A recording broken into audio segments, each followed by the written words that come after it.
The protesters in Washington, D.C. began their demonstration in front of the U.S. Capitol and then marched to the U.S. Capitol and the Cannon House office building. During the rally on the west side of the Capitol, the speakers passionately called for an immediate ceasefire. The crowd responded with chants of, "Let Gaza live." Cars passing by honked their horns in a show of support for the cause. Around 300 demonstrators were taken into custody by the U.S. Capitol Police, although this number could potentially increase as the authorities continue processing arrests.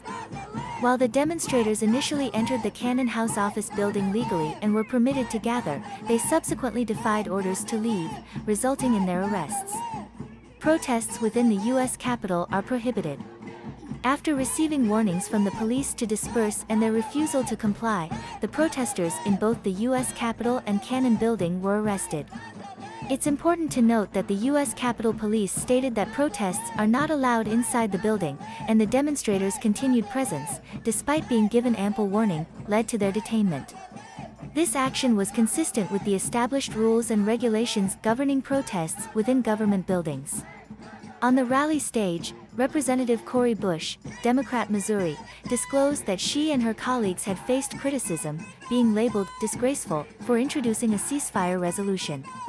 The protests sought to bring attention to the plight of the people in Gaza and implore lawmakers to act swiftly in addressing the crisis.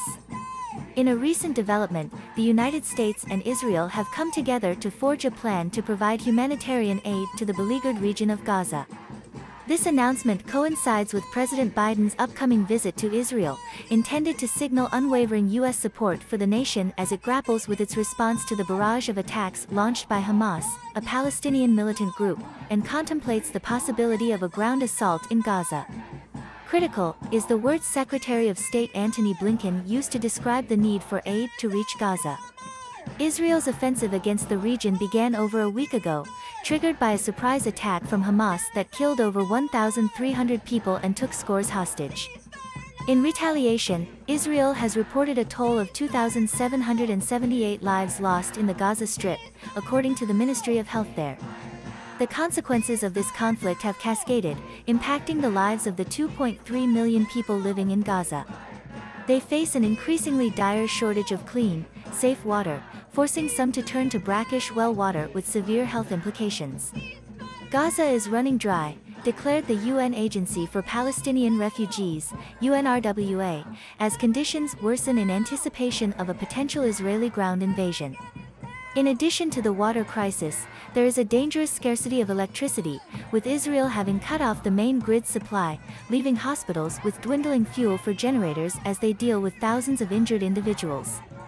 Antony Blinken emphasized the shared concern between the U.S. and Israel that Hamas may attempt to block or seize incoming humanitarian assistance, issuing a stern warning: if Hamas, in any way, blocks humanitarian assistance from reaching civilians, including by seizing the aid itself, we'll be the first to condemn it.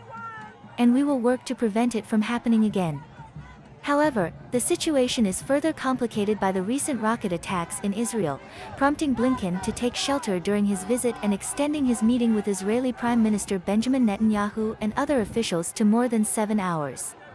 Amid these challenges, U.S. officials have been striving to engage Egypt in facilitating the delivery of aid to Gaza and enabling the evacuation of individuals, including Americans, trapped in the region.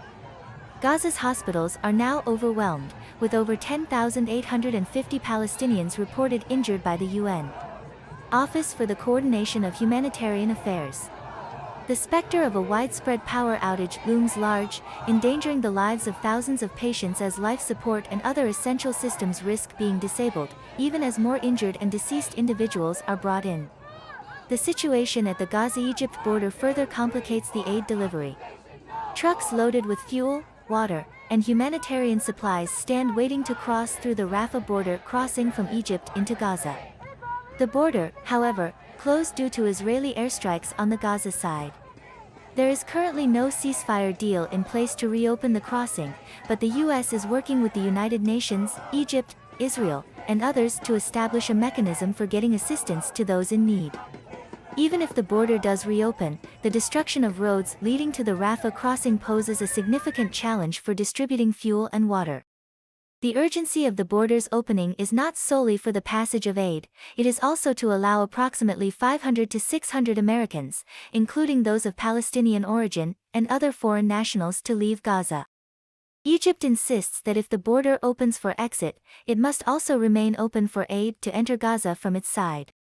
This crisis emphasizes the importance of providing support to both Israelis and Palestinians during these turbulent times. As part of U.S. support for Israel's defense, additional military assets have been dispatched to the region, including a warship in the eastern Mediterranean, small-diameter bombs, ammunition, and interceptor missiles for Israel's Iron Dome missile defense system. Meanwhile, the 26th Marine Expeditionary Unit, comprising around 2,400 Marines, has been directed to move into the Red Sea, potentially contributing to civilian or embassy evacuations.